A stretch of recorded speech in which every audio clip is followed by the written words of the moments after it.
The piece means a certain thing to me, but it's nothing that I can transcribe to the listener, of course, and there's nothing that you should hear or realize, or it's up to every listener to make his own interpretation.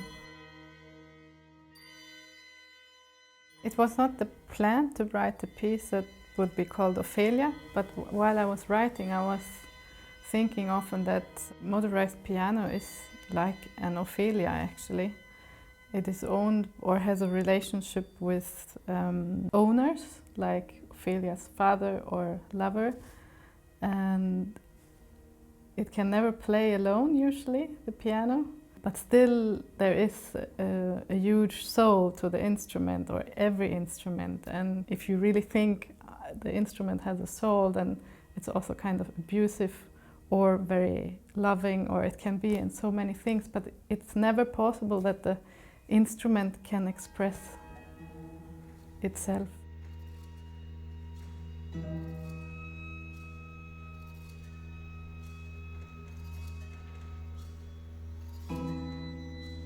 I come from a family that is not made out of musicians. I lived in the countryside and there was really nothing to do, so basically what I did all day was playing the instruments, because it was boring, basically, but also, of course, because I love music. But then I realized when I came further and further that I really don't like to be on stage. How can you spend your life with music without being on stage? Composer I never really thought of, because I thought it's only for men, without being angry about it or something. It was just didn't came into my mind that one could be composer as a woman. But then I heard a piece by a woman, and yes, that is what I want to do, or can do, or can spend my whole life with. My music is influenced by the place I'm living on, the island Gotland in Sweden, in the Baltic. I think it's not so much the island, but it's the sea. The sea makes you think of the whole thing. It just makes you feel grateful that you are alive in this huge world that is so impressive, and it's good to be reminded that you're just one of many and it doesn't really make a difference.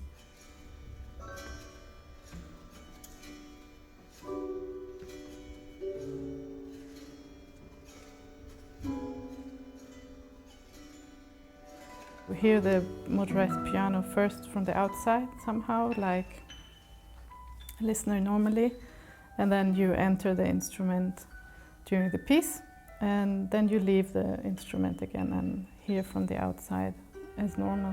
I think the beauty with the motors is that they do something that we don't expect. On the one hand, we have certain expectations to motors.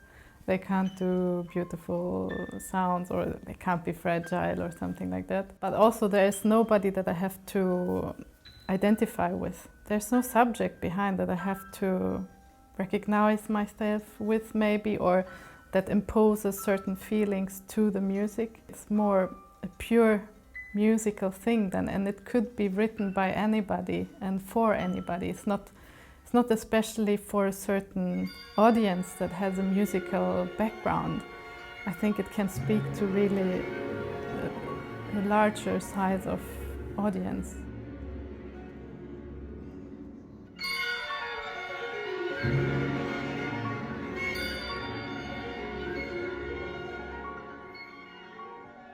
I have done motors before in the piano, in the same way roundabout, but you couldn't close the piano. So that was the big thing that IRCAM did for me, that I could close the piano and really be inside the instrument at the same time as the motors are playing. Tout l'enjeu de ce projet, c'était de faire en fait une espèce de version 2. Lisa, elle a déjà travaillé avec un système automatisé pour piano préparé, avec des moteurs qui tournent, qui font cycler du papier et qui passent sur les cordes. Donc cette musicalité lui tenait à cœur, et elle voulait aussi donner ce côté performance aux musiciens, qu'ils puissent directement manipuler et interagir avec la machine. Donc on a fabriqué un dispositif avec une carte électronique qui communique avec l'ordinateur en réseau, qui s'intègre à l'intérieur du programme qui gère la partie électronique de la pièce.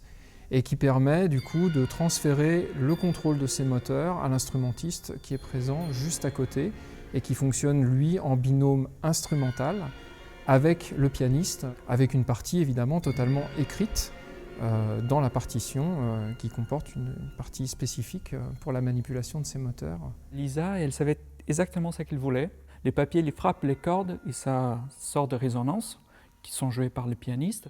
Et tout ça a été calculé, je dirais plutôt ça a été écrit dans la partition. Dès le départ, elle savait que c'était une musique qui était, je peux dire, un peu planante, un peu contemplative. Et je pense que le rôle de moteur, c'est tout à fait musical parce qu'elle rentre dans cette contemplation, presque quelque chose d'hypnotisante.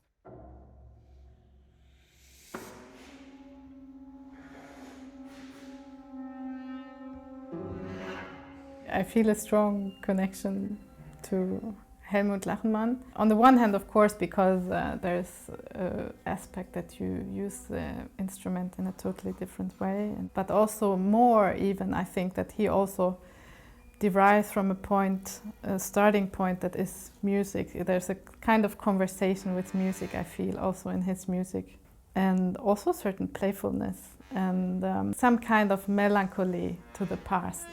I feel that's a strong connection, but of course he was so courageous, and that is just important. It's not really only me who's writing the music, maybe it's really, I hope, something that's in the air of the time and that's connected with the world.